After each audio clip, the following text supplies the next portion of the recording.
बच्चों, स्वागत है आपका अपने चैनल माय हिंदी टीचर में। बच्चों, आज मैं आपको क्लास 9th की हिंदी पुस्तक क्षितिज भाग 1 का पाठ 1 गद्य 2 बैलों की कथा को पढ़ाने जा रही हूँ।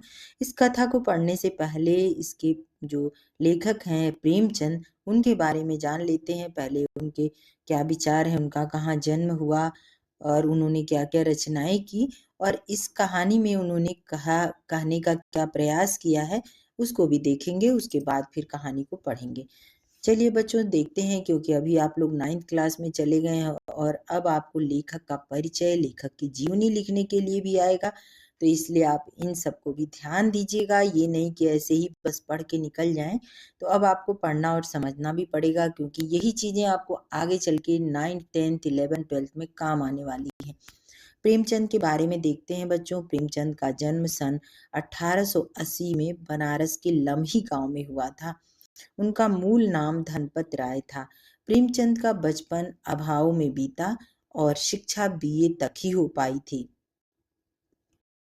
प्रेमचंद का बचपन अभाव में बीता और शिक्षा बीए तक ही हो पाई। उन्होंने शिक्षा विभाग में नौकरी की, परंतु असहयोग आंदोलन में सक्रिय भाग लेने के लिए सरकारी नौकरी से त्याग पत्र दे दिया और लेखन कार्य के प्रति पूरी तरह समर्पित हो गए। सन 1936 में इस महान कथाकार का देहांत हो गया। प्रेमचंद की कहानियां मानसरोवर के 8 भागों में संकलित हैं। मानसरोवर के 8 भागों में संकलित हैं। सेवा सदन, प्रेमाश्रय, रंगभूमि, कायाकल्प, निर्मला, गबन, कर्मभूमि, गोदान उनके प्रमुख उपन्यास हैं। उन्होंने हंस, जागरण, माधुरी आदि पत्रिकाओं का संपादन भी किया। कथा साहित्य के अतिरिक्त प्रेमचंद ने निबंध एवं अन्य प्रकार का गद्य लेखन भी प्रचुर मात्रा में किया। प्रेमचंद साहित्य को सामाजिक परिवर्तन का सशक्त माध्यम मानते थे। उन्होंने जिस गांव और शहर के परिवेश को देखा और जिया, उसकी अभिव्यक्ति उनके कथा साहित्य में मिलती है। किसानों और मजदूरों की दयनीय स्थिति, दलितों का शोषण, समाज में स्त्री की दुर्दशा और स्वाधीनता आंदोलन आदि उनकी रचनाओं के मूल विषय हैं। प्रेमचंद के कथा साहित्य का संसार बहुत व्यापक है। उसमें मनुष्य ही नहीं, पशु पक्षियों को भी अद्भुत आत्मीयता मिली है। बड़ी से बड़ी बात को सरल भाषा में सीधे और संक्षेप में कहना प्रेमचंद के लेखन की प्रमुख विशेषता है। उनकी भाषा सरल, सजीव एवं मुहावरेदार है तथा उन्होंने लोक प्रचलित शब्दों का प्रयोग कुशलता पूर्वक किया है। 2 बैलों की कथा, ये जो चैप्टर हम लोग पढ़ने वाले हैं, 2 बैलों की कथा के माध्यम से प्रेमचंद ने कृषक समाज और पशुओं के भावात्मक संबंध का वर्णन किया है। इस कहानी में उन्होंने यह भी बताया है कि स्वतंत्रता सहज में नहीं मिलती, इसके लिए बार बार संघर्ष करना पड़ता है। इस प्रकार परोक्ष रूप से यह कहानी आजादी के आंदोलन की भावना से जुड़ी है। इसके साथ ही इस कहानी में प्रेमचंद ने पंचतंत्र और हितोपदेश की कथा परंपरा का उपयोग और विकास किया है। 2 बैलों की कथा, यह कहानी प्रेमचंद ने लिखा है। इस कहानी को हम लोग पढ़ते हैं। जानवरों में गधा सबसे ज्यादा बुद्धिहीन समझा जाता है। बच्चों, पेंसिल निकाल लीजिएगा। अगर आप लोगों को कहीं परेशानी हो तो अंडरलाइन जरूर कर लीजिएगा। जानवरों में गधा सबसे ज्यादा बुद्धिहीन समझा जाता है। हम जब किसी आदमी को परले दर्जे का बेवकूफ कहना चाहते हैं तो उसे गधा कहते हैं। गधा सचमुच बेवकूफ है या उसके सीधेपन, उसकी निरापद सहिष्णुता ने उसे यह पदवी दे दी है, इसका निश्चय नहीं किया जा सकता। गायें सींग मारती हैं। ब्याई हुई गाय तो अनायास ही सिंगनी का रूप धारण कर लेती है। कुत्ता भी बहुत गरीब जानवर है, लेकिन कभी कभी उसे भी क्रोध आ ही जाता है, किंतु गधे को कभी क्रोध करते नहीं सुना, ना देखा। जितना चाहो गरीब को मारो, चाहे जैसी खराब सड़ी हुई घास सामने डाल दो, उसके चेहरे पर कभी असंतोष की छाया भी न दिखाई देगी। वह शाख में चाहे एकाध बार कुलेल कर लेता हो, पर हमने तो उसे कभी खुश होते नहीं देखा। उसके चेहरे पर एक विषाद, विषाद यानी दुख, विषाद स्थायी रूप से छाया रहता है। सुख दुख हानि लाभ किसी भी दशा में उसे बदलते नहीं देखा। देखिए, सुख दुख, और यहाँ पर विलोम शब्द का प्रयोग हुआ है। बदलते नहीं देखा। ऋषियों मुनियों के जितने गुण है वे सभी उसमें पराकाष्ठा को पहुंच गए हैं, पर आदमी उसे बेवकूफ कहता है। सद्गुणों का इतना अनादर कहीं नहीं देखा। कदाचित सीधापन संसार के लिए उपयुक्त नहीं है, यानी लेखक कहते हैं बहुत अधिक सीधा होना भी संसार के लिए अच्छी बात नहीं है। देखिए न, भारतवासियों की अफ्रीका में क्या दुर्दशा हो रही है। क्यों अमेरिका में उन्हें घुसने नहीं दिया जाता? बेचारे शराब नहीं पीते, 4 पैसे कुछ समय के लिए बचाकर रखते हैं, जी तोड़ काम करते हैं, किसी से लड़ाई झगड़ा नहीं करते, 4 बातें सुनकर गम खा जाते हैं, फिर भी बदनाम है। कहा जाता है वे जीवन के आदर्श को नीचा करते हैं, और अगर वे भी ईंट का जवाब पत्थर से देना सीख जाते तो शायद सभ्य कहलाने लगते। जापान की मिसाल सामने है। एक ही विजय ने उसे संसार की सभ्य जातियों में गण्य बना दिया। लेकिन गधे का एक छोटा भाई और भी है जो उससे कम ही गधा है, और वह है बैल। जिस अर्थ में हम गधे का प्रयोग करते हैं, कुछ उसी से मिलते जुलते अर्थ में बछिया के ताऊ का भी प्रयोग करते हैं। कुछ लोग बैल को शायद बेवकूफों में सर्वश्रेष्ठ कहेंगे। अगर हमारा विचार ऐसा नहीं है, बैल कभी कभी मारता है, कभी कभी अड़ियल बैल भी देखने में आता है। देखिए, यहाँ पर एक ही शब्द 2 बार आया है, पुनरुक्त शब्द युग्म। अड़ियल बैल भी देखने में आता है और भी कई रीतियों से अपना असंतोष प्रकट कर देता है। औपसर्ग है, प्रउपसर्ग है, अतएव उसका स्थान गधे से नीचा है। झूरी झूरी काछी के दोनों बैलों के नाम थे हीरा और मोती। किसके बैलों के नाम? झूरी काछी, ये नाम याद रखिएगा। क्या नाम थे दोनों बैलों के? हीरा और मोती। दोनों पछाई जाति के थे। झूरी और काछी जो हैं वो पछाई जाति के थे। देखने में सुंदर, काम में चौकस, डील में ऊंचे। बहुत दिनों तक साथ रहते रहते दोनों में भाईचारा हो गया था। दोनों आमने सामने या आस पास बैठे हुए एक दूसरे से मूक भाषा में विचार विनिमय करते थे। एक दूसरे की मन की बात कैसे समझ जाता था हम नहीं कह सकते। अवश्य ही उनमें कोई ऐसी गुप्त शक्ति थी जिससे वे जीवों में श्रेष्ठता का दावा करने वाला मनुष्य वंचित है। दोनों एक दूसरे को चाट कर और सूंघ कर अपना प्रेम प्रकट करते। कभी कभी दोनों सींग भी मिला लिया करते थे, विग्रह के नाते से नहीं, केवल विनोद के भाव से। विग्रह मतलब होता है अलग, और विनोद यानी खुशी के भाव से, प्रेम के भाव से, आत्मीयता के भाव से। आत्मीयता में ता प्रत्यय है बच्चों, घनिष्ठता में ता प्रत्यय है, विग्रह में वी उपसर्ग है, वी। घनिष्ठता और आत्मीयता में ता प्रत्यय होते ही धौल धप्पा होने लगता। इसके बिना दोस्ती कुछ फुसफुसी, कुछ हल्की सी रहती है, जिस पर ज्यादा विश्वास नहीं किया जा सकता।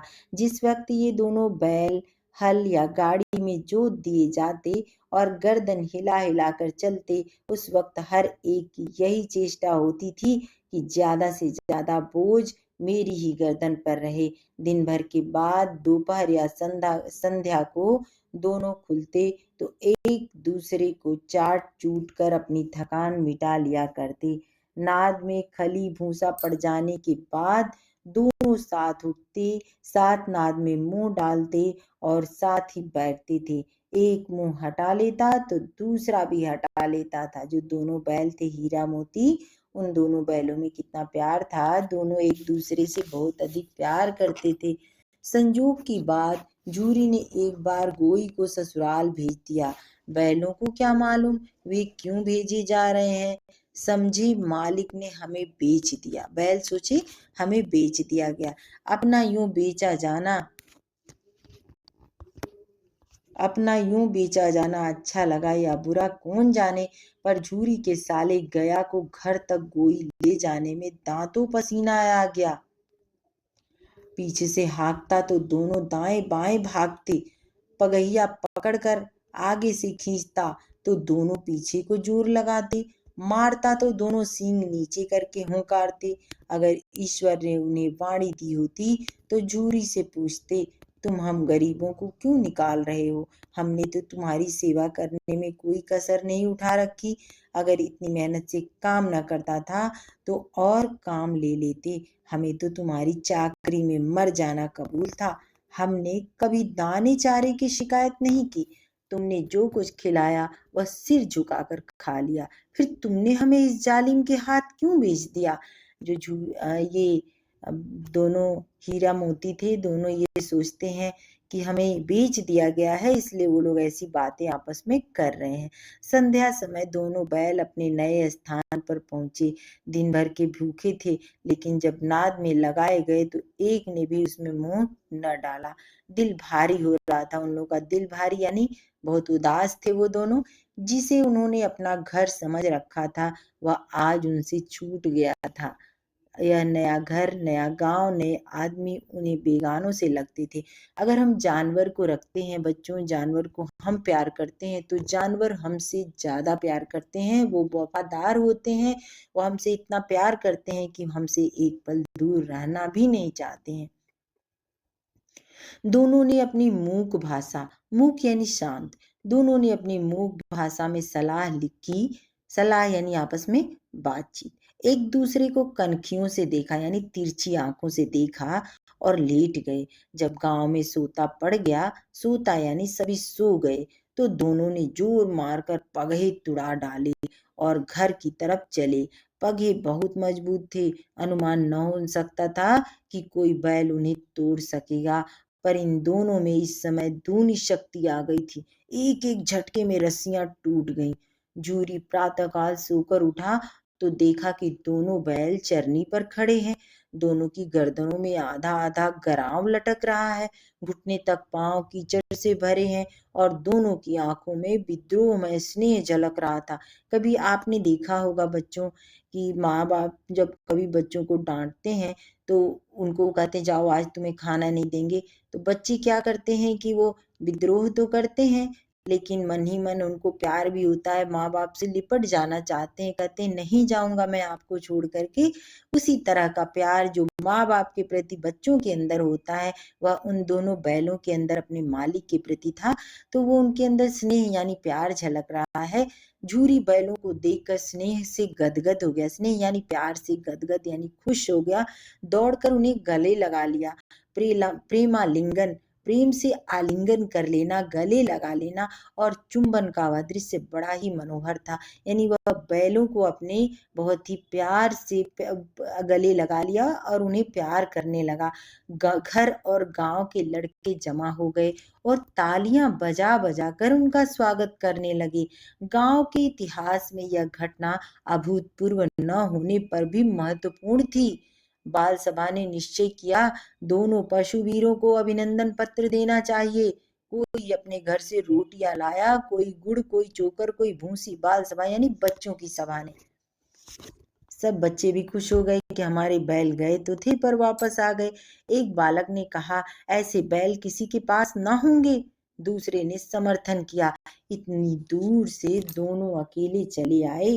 तीसरा बोला बोला बैल नहीं है वे, उस जन्म के आदमी हैं।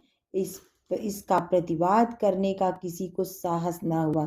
यानी सबको लगता है कि जानवर जो है वो भी मनुष्य से अधिक प्यार करता है, और इस जन्म में ये जानवर जरूर हैं, लेकिन अगले जन्म में कहीं ना कहीं ये मनुष्य रहे होंगे। झूरी की स्त्री ने बैलों को द्वार पर देखा तो जल उठी। क्यों जल उठी? क्योंकि उसके भाई के पास बैल गए थे। तो झूरी की जो पत्नी थी वह उससे जलने लगी, बोली कैसे नमक हराम बैल हैं, एक दिन वहां काम न किया भाग खड़े हुए। जूही अपने बैलों पर यह आक्षेप न सुन सका। नमक हराम क्यों है? चारा दाना न दिया होगा तो क्या करते? स्त्री ने रोब से कहा, रोब के साथ यानी गुस्से, रोब यानी गुस्से, गुस्से के साथ कहा, बस तुम ही तो बैलों को खिलाना जानते हो, और तो सभी पानी पिला पिला कर रखते हैं। देखिए यहाँ पर एक ही शब्द 2 बार आया बच्चों, पानी पिलाना मतलब खाना नहीं देते हैं। रोब यानी गुस्सा।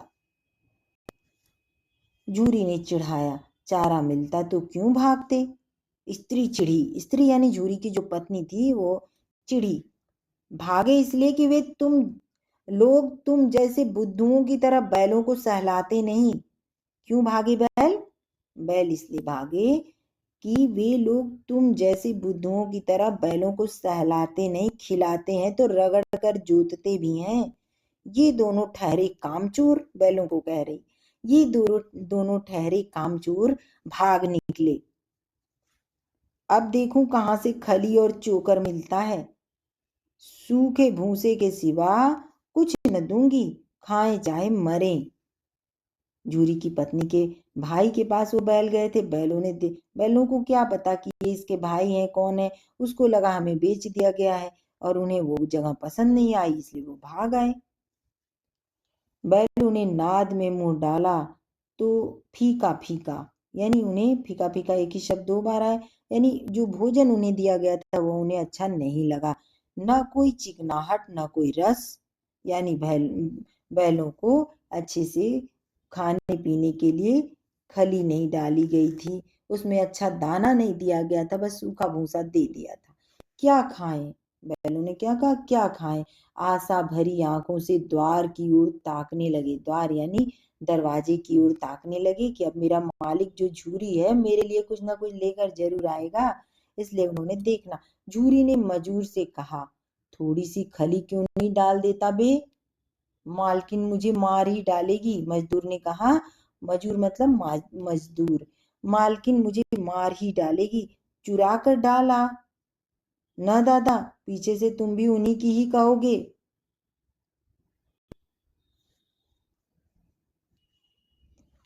दूसरे दिन झूरी का साला फिर आया और बैलों को ले चला। अब की उसने दोनों बैलों को गाड़ी में जोता। 2-4 बार मोती ने गाड़ी को सड़क की खाई में गिराना चाहा, पर हीरा ने संभाल लिया। वह ज्यादा सहनशील था। संध्या समय घर पहुंचकर उसने दोनों को मोटी रस्सियों से बांधा और कल की शरारत का मजा चखाया। फिर वही सूखा भूसा डाल दिया।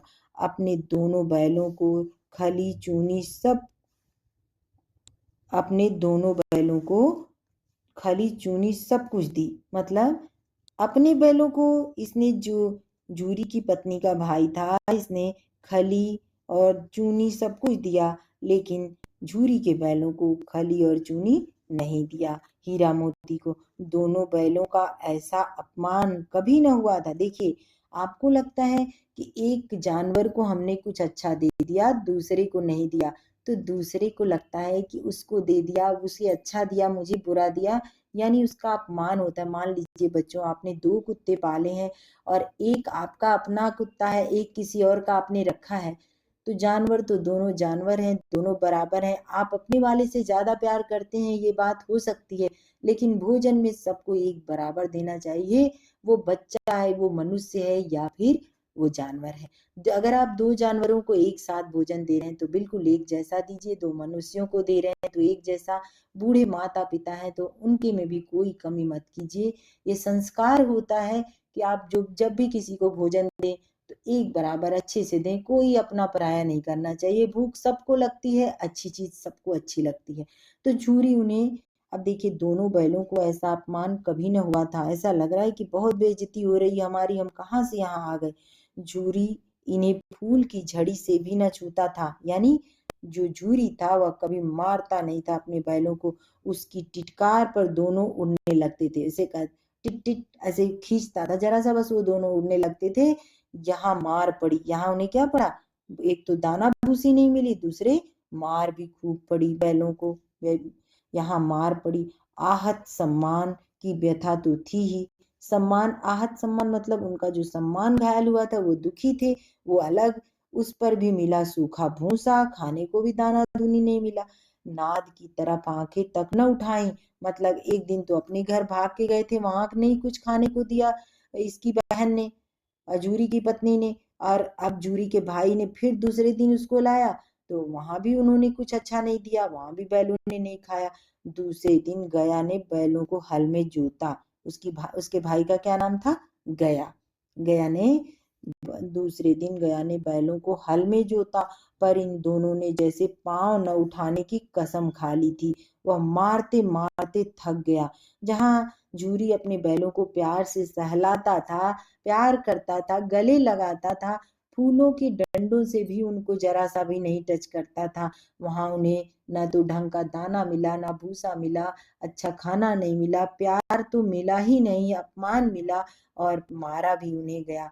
वह मारते मारते थक गया, कितना मारा, उन बैलों को मारते मारते थक गया, पर दोनों ने पांव न उठाया। एक बार जब उस निर्दयी ने ही हीरा का एक बार जब उस निर्दयी ने हीरा की नाक पर खूब डंडे जमाए, हीरा मोती थे ना, तो हीरा की नाक पर खूब डंडे जमाए, तो मोती का गुस्सा काबू के बाहर हो गया।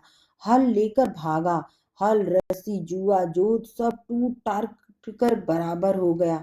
गले में बड़ी बड़ी रस्सियां न होती तो दोनों पकड़ाई में ना आते, पकड़ाई यानी पकड़ में ना आते।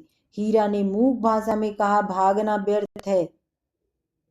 मोती ने उत्तर दिया, तुम्हारी तो इसने जान ही ले ली थी, अब की बड़ी मार पड़ेगी।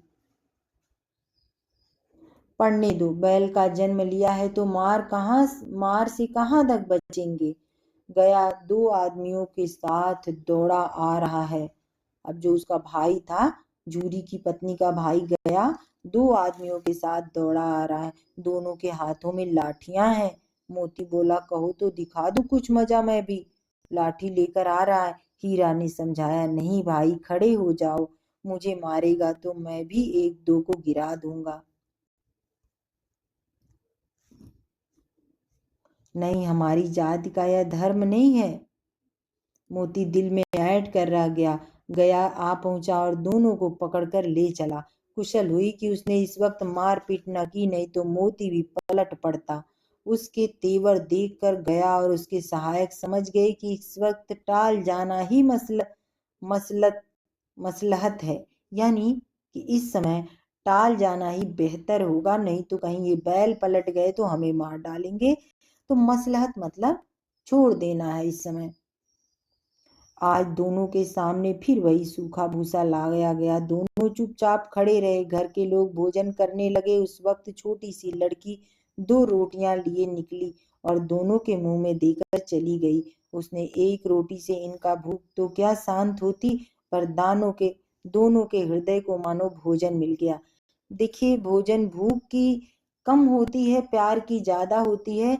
अगर आपके पास खाने को कुछ भी नहीं है, अगर आप किसी को, ऐसा तो कहते नहीं है कि भूख प्यार की जगह भूख ले सकती है। अगर आपको भूख लगी है, किसी ने प्यार दे दिया तो आपकी भूख मिट जाएगी, लेकिन प्यार जीने के लिए बहुत बड़ा सहारा है। खाने के लिए अगर भोजन थोड़ा कम मिले चलेगा, पर प्यार, अगर वो प्यार से है, आपको पता है कि आपके पास एक ही रोटी है, तो आप पानी पीकर भी संतोष कर सकते हैं। लेकिन आपको कोई एक तो भोजन भी अच्छा ना दे और मार पीट अपमान दे, तो वो बर्दाश्त नहीं होगा। दोनों के मुंह में देकर जब वो बच्ची रोटी चली जाती है, तो उस एक रोटी से उनकी भूख तो क्या शांत होती, पर दोनों के हृदय यानी दिल को मानो भोजन मिल गया। उन्हें पता चल गया कि इस घर में कोई तो है जो हमें प्यार कर सकता है, यहाँ भी किसी सज्जन का वास है। उन्हें लगा, अच्छा चलो कोई बात नहीं, ये जो गया है और ये गंदा आदमी है, लेकिन यहाँ पर भी किसी सज्जन का वास है। लड़की लड़की भैरों की थी। उसकी माँ मर चुकी थी। सौतेली माँ उसे मारती थी, इसलिए इन बैलों से उसे एक प्रकार की आत्मीयता हो गई थी। आत्मीयता यानी लगाव, प्यार। यहाँ पर ता प्रत्यय है बच्चों। उसे माँ, सौतेली माँ होती है। जब पहली माँ किसी की मर जाती है तो दूसरी माँ, जब उसके पिता दूसरी शादी करते हैं तो जो माँ आती है उसको कहते हैं सौतेली माँ। यहाँ पर देखिए,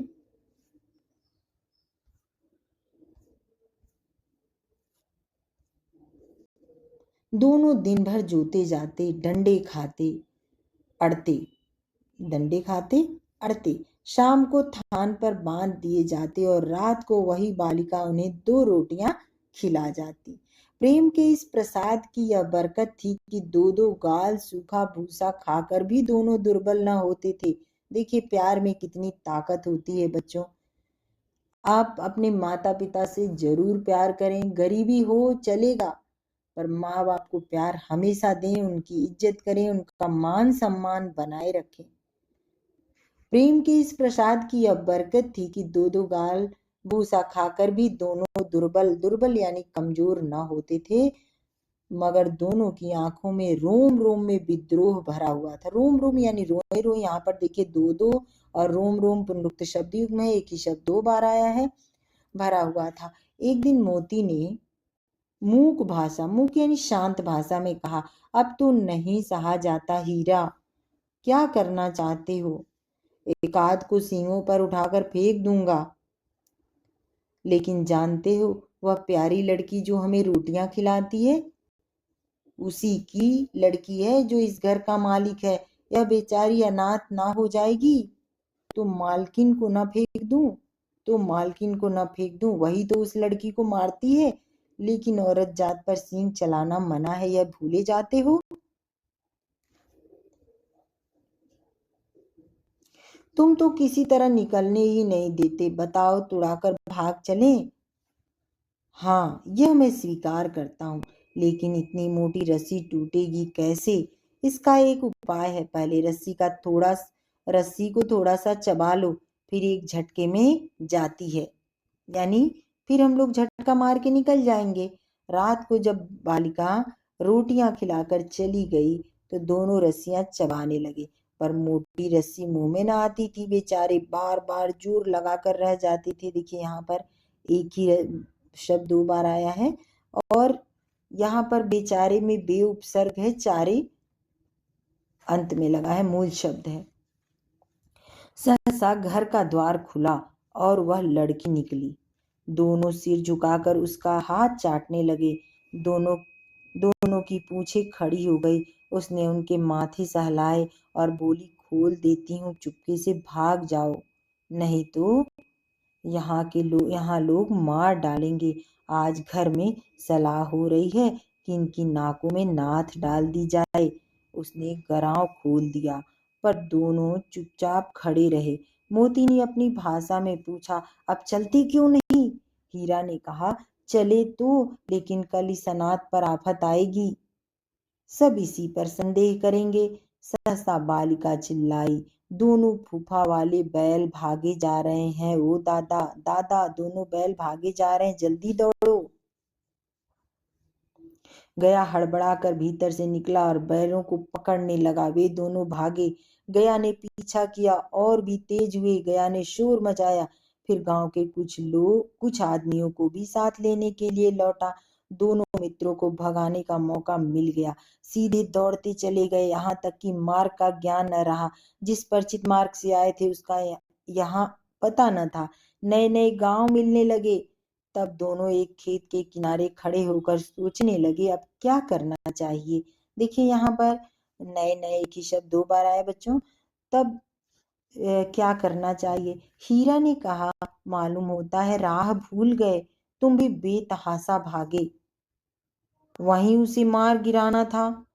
उसे मार गिराते तो दुनिया क्या कहती, वह अपना धर्म छोड़ दे। लेकिन हम अपना धर्म क्यों छोड़ें? दोनों भूख से व्याकुल हो रहे थे। खेत में मटर खड़ी थी, चरने लगे। रह रहकर आहट ले लेते, कोई आता तो नहीं है। जब पेट भर गया तो दोनों ने आजादी का अनुभव किया। तो मस्त होकर उछलने कूदने लगे। पहले दोनों ने डकार ली, फिर सींगें मिलाई और एक दूसरे को ठेलने लगे। मोती ने हीरा को कई कदम पीछे हटा दिया, यहाँ तक कि वह खाई में गिर गया। तब उसे भी क्रोध आया, संभल कर उठा और फिर मोती से मिल गया। मोती ने देखा खेल में झगड़ा हुआ चाहता है तो किनारे हट गया। अरे यह क्या, कोई सांड डौंकता चला आ रहा है। हाँ, सांड ही है। वह सामने आ पहुंचा। दोनों मित्र बंगले झांक रहे रहे हैं। सांड पूरा हाथी है, उससे भिड़ना जान से हाथ धोना है, लेकिन न भिड़ने पर भी जान बचती नहीं नजर आती। इन्हीं की तरफ आ भी रहा है। कितनी भयंकर सूरत है। मोती ने मूक भाषा में कहा, बुरे फंसे, जान बचेगी, कोई उपाय सोचो। हीरा ने चिंतित स्वर में कहा, अपने घमंड में भूला हुआ है, आरजू विनती न सुनेगा, भाग क्यों न चले। भागना कायरता है। कायर में ता प्रत्यय है बच्चों, कायरता। भागना, भाग में ना प्रत्यय भी है। भागना कायरता है तो फिर यही मरो। बंदा 9 2 11 होता है। बंदा यानी वो अपने आप को कहता है कि मैं खुद भाग चला। 9 2 11 होना मुहावरा है बच्चों, इसका मतलब भाग जाना। और जो दौड़ाए तो फिर कोई उपाय सोचो जल्द। यही उपाय है। उपाय यही है कि उस पर दोनों जने एक साथ चोट करें। मैं आगे से रगेदता हूँ, रगेदता यानी खदेड़ता हूँ, ता प्रत्यय, और तुम पीछे से रगेदो। दोहरी मार पड़ेगी तो भाग खड़ा होगा। मेरी ओर झपटे, तुम बगल से उसके पेट में सींगे घुसेड़ देना। जान जोखिम है, जान जोखिम है, पर दूसरा उपाय नहीं है। दोनों मित्र जान हथेलियों पर लेकर लपके। सांड को भी संगठित शत्रुओं से लड़ने का तजुर्बा न था। वह एक तो वह तो एक शत्रु से मल्ल युद्ध करने का आदी था। जो ही हीरा पर झपटा, मोती ने पीछे से दौड़ाया। सांड उसकी तरफ मुड़ा तो हीरा ने रगेदा। सांड चाहता था कि एक एक करके दोनों को गिरा ले, पर ये दोनों भी उस्ताद थे, उसे वह अवसर न देते थे। एक बार सांड झल्ला कर हीरा का अंत कर देने के लिए चला। देखिए कि मोती ने बगल से आकर पेट में सींग भोंक दिया। सांड क्रोध में आकर पीछे फिरा तो हीरा ने दूसरे पहलू में सींग चुभो दिया। आखिर बेचारा जख्मी होकर भागा और दोनों मित्रों ने दूर तक उसका पीछा किया, यहाँ तक कि सांड बेदम होकर गिर पड़ा। बेदम, दम में बे उपसर्ग लगा हुआ है बच्चों। बेदम यानी बिना दम का, बिना जान का, वहां पर गिर पड़ा।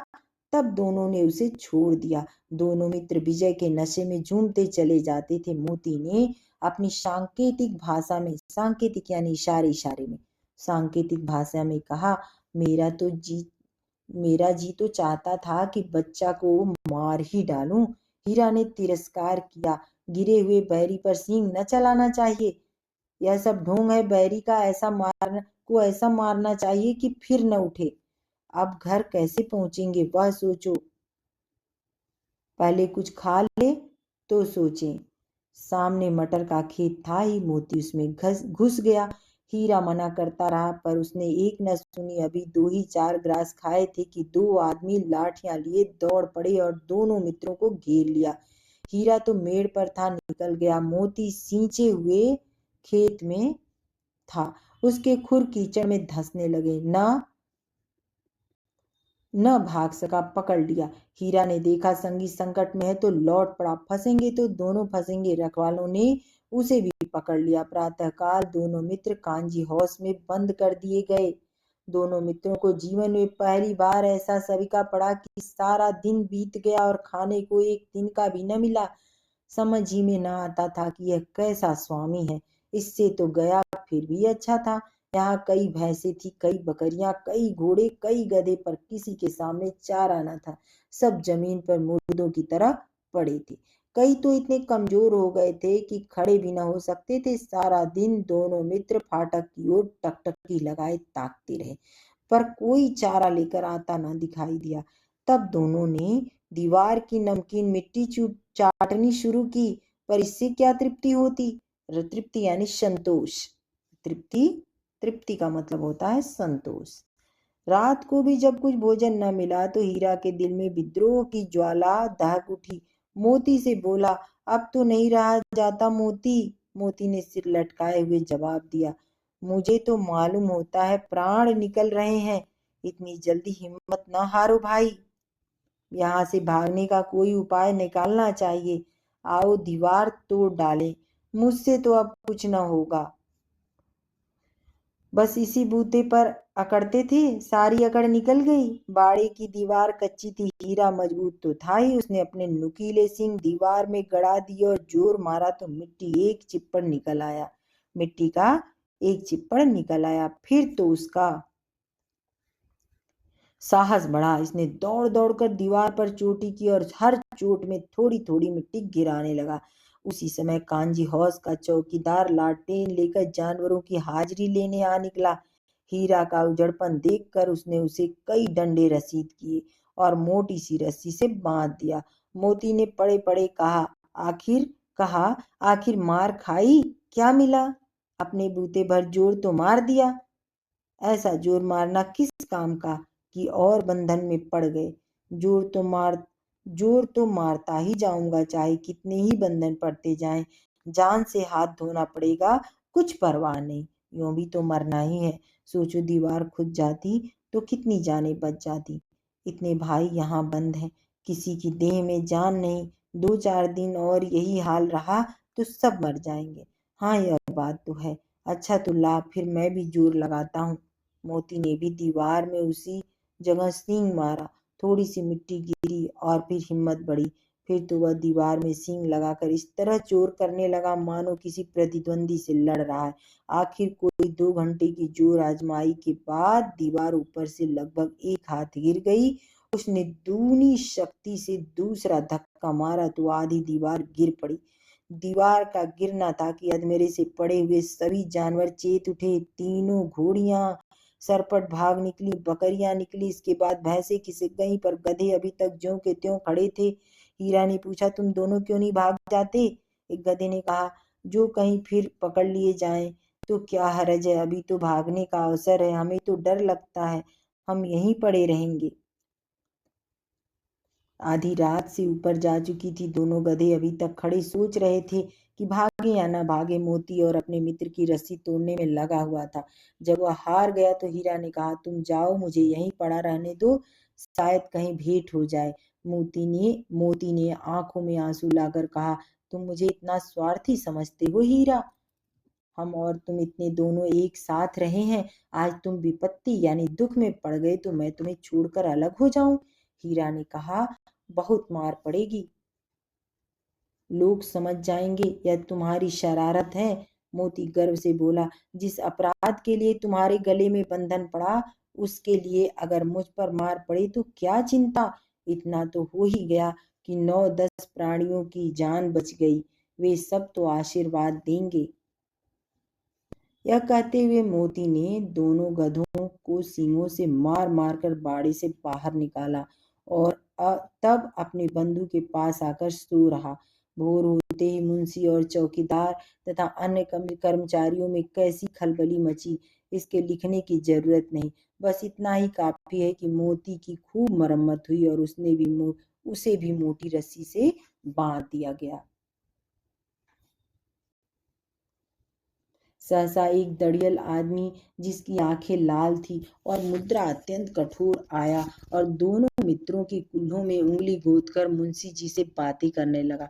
उसका चेहरा देखकर अंतर्ज्ञान से दोनों मित्रों के दिल कांप उठे। वह कौन है और उन्हें क्यों टटोल रहा है, इस विषय में उन्हें कोई संदेह न हुआ। दोनों ने एक दूसरे को भीत नेत्रों से देखा और सिर झुका लिया। भीत यानी अंदरूनी, अंतर्मन से देखा और वो सिर झुका लिया। हीरा ने कहा, गया के घर से नाहक भागे, अब जान न बचेगी। मोती ने अश्रद्धा के भाव से उत्तर दिया, कहते हैं भगवान सबके ऊपर दया करते हैं, उन्हें हमारे ऊपर क्यों दया नहीं आती। श्रद्धा यानी विश्वास, भरोसा, भक्ति, और अश्रद्धा यानी श्रद्धा का अभाव हो गया है। यहाँ पर भगवान के लिए हमारा मरना जीना दोनों बराबर है। चलो अच्छा ही है, कुछ दिन उसके पास तो रहेंगे। एक बार भगवान ने उस लड़की के रूप में हमें बचाया था, क्या अब न बचाएंगे? यह आदमी छुरी चलाएगा, देख लेना। तो क्या चिंता है? मांस, खाल, सींग, हड्डी सब किसी न किसी काम आ जाएंगे। नीलाम हो जाने के बाद दोनों मित्र उस दड़ियल के साथ चले। दोनों की बोटी बोटी कांप रही थी। बेचारे पांव तक न उठा सकते थे, पर भय के मारे गिरते पड़ते भागे जाते थे, क्योंकि वह जरा भी चाल धीमी हो जाने पर जोर से डंडा जमा देता था। राह में गाय बैलों का एक रेवड़ हरे हरे हरे हार में चरता नजर आया। देखिए यहाँ पर गाय बैलों का एक रेवड़ यानी झुंड हरे हरे हार में चरता नजर आया। सभी जानवर प्रसन्न थे, चिकने चपल। कोई उछलता था, कोई आनंद में बैठा पागुर करता था। पागुर करना यानी मुंह चलाना। उछलता था कोई आनंद से, पागुर करता था, मुंह चलाता था। कितना सुखी जीवन था इनका, पर कितने स्वार्थी हैं सब। किसी को चिंता नहीं कि उनके दो भाई बधिक के पास हाथ पड़े कैसे दुखी हैं। बधिक के हाथ पड़े कैसे दुखी हैं। सहसा दोनों को ऐसा मालूम हुआ कि अब परिचित राह है। हाँ, इसी रास्ते से गया उन्हें ले गया था। वही खेत, वही बाग, वही गांव मिलने लगे। प्रतिक्षण उनकी चाल तेज होने लगी। सारी थकान, सारी दुर्बलता गायब हो गई। आह, यह लो, अपना ही हार आ गया। इसी कुएं पर हम पुर चलाने आया करते थे। यही यही कुआं है। मोती ने कहा, हमारा घर नगीच आ गया। नगीच यानी नजदीक। नगीच यानी नजदीक। हीरा बोला, भगवान की दया है, मैं तो अब घर भागता हूँ। यह जाने देगा? इसे मैं मार गिराता हूँ। नहीं नहीं, दौड़कर थान पर चलो, यहाँ से हम आगे न जाएंगे। दोनों उन्मत्त होकर बछड़ों की भांति कुलेले करते हुए घर की ओर दौड़े। वह हमारा थान है। दोनों दौड़कर अपने थान पर आए और खड़े हो गए। दड़ियल भी पीछे पीछे दौड़ा चला आता था। झूरी द्वार पर बैठा धूप खा रहा था। बैलों को देखते ही दौड़ा और उन्हें बारी बारी से गले लगाने लगा। मित्रों की आंखों से आनंद के आंसू बहने लगे। एक झूरी का हाथ चाट रहा था। दड़ियल ने जाकर बैलों की रस्सियां पकड़ ली। झूरी ने कहा, मेरे बैल हैं। तुम्हारे बैल कैसे? मैं मवेशी खाने से नीलाम लिए आता हूँ। मैं तो समझा हूँ चुराए लिए आते हो। चुपके से चले जाओ। मेरे बैल हैं, मैं बेचूंगा तो बिकेंगे। किसी को मेरे बैल नीलाम करने का क्या अख्तियार है? यानी उसने कहा, जूरी ने, कि मैंने तो अपने बैल बेचा ही नहीं, तो आपके पास ये बैल कैसे आ गए? किसने नीलाम किया मेरे बैलों को? और अख्तियार यानी मेरे बैलों को नीलाम करने का किसी को क्या अख्तियार यानी अधिकार है? जाकर थाने में रपट कर दूंगा।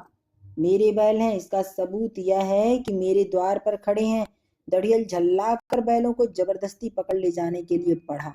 उसी वक्त मोती ने सींग चलाया। दड़ियल पीछे हटा। मोती ने पीछा किया। दड़ियल भागा।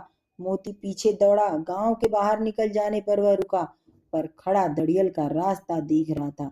दड़ियल दूर खड़ा धमकियां दे रहा था, गालियां निकाल रहा था, पत्थर फेंक रहा था, और मोती विजयी शूर की भांति उसका रास्ता रोके खड़ा था। गांव के लोग यह तमाशा देखते थे और हंसते थे। जब दड़ियल हार कर चला गया तो मोती अकड़ता हुआ लौटा। हीरा ने कहा, मैं डर रहा था कि कहीं तुम गुस्से में आकर मार न बैठो। अगर वह मुझे पकड़ता तो मैं बेमारे न छोड़ता। अब ना आएगा? आएगा तो दूर ही से खबर लूंगा, देखूं कैसे ले जाता है। जो गोली मरवा दे जो गोली मरवा दे, मर जाऊंगा, पर उसके काम तो ना आऊंगा। हमारी जान को कोई जान ही नहीं समझता, इसीलिए कि हम इतने सीधे हैं। जरा देर में नादों में खली, भूसा, चोकर, दाना भर दिया गया और दोनों मित्र खाने लगे। झूरी खड़ा दोनों को सहला रहा था और 20 लड़के तमाशा देख रहे थे। सारे गांव में उछाह सा मालूम होता था। उसी समय मालकिन ने आकर दोनों के माथे चूम लिए। ये बहुत ही अच्छी कहानी है। प्रेमचंद से बढ़िया कोई नहीं लिख सकता। बहुत ही अच्छे मानवता का बहुत ही उत्तम परिचय दिया गया है। और जीवों पर दया करनी चाहिए। जानवरों को भी उतना ही लगाव होता है जितना हम मनुष्यों को लगाव होता है। इसलिए इस पाठ से हमें ये शिक्षा मिलती है कि हमें जानवरों के साथ भी वैसा ही व्यवहार करना चाहिए जैसा हम अपने साथ चाहते हैं। चलिए बच्चों, इस पार्ट को यहीं समाप्त करती हूँ। इसके अगले वीडियो में आपके लिए मैं इसका प्रश्नोत्तर और पूरा चैप्टर ऑब्जेक्टिव टाइप के क्वेश्चन के साथ आपके लिए पूरे क्वेश्चन पे आंसर को लेकर के आऊंगी। तब तक के लिए अगर आप मेरे चैनल पर नए हैं तो इसको सब्सक्राइब कर लीजिएगा और बेल आइकन को प्रेस कर लीजिएगा। बच्चों, अगर आपको मेरा चैनल अच्छा लगता है तो इसको लाइक करना, कमेंट करना और शेयर करना नहीं भूलिएगा। धन्यवाद।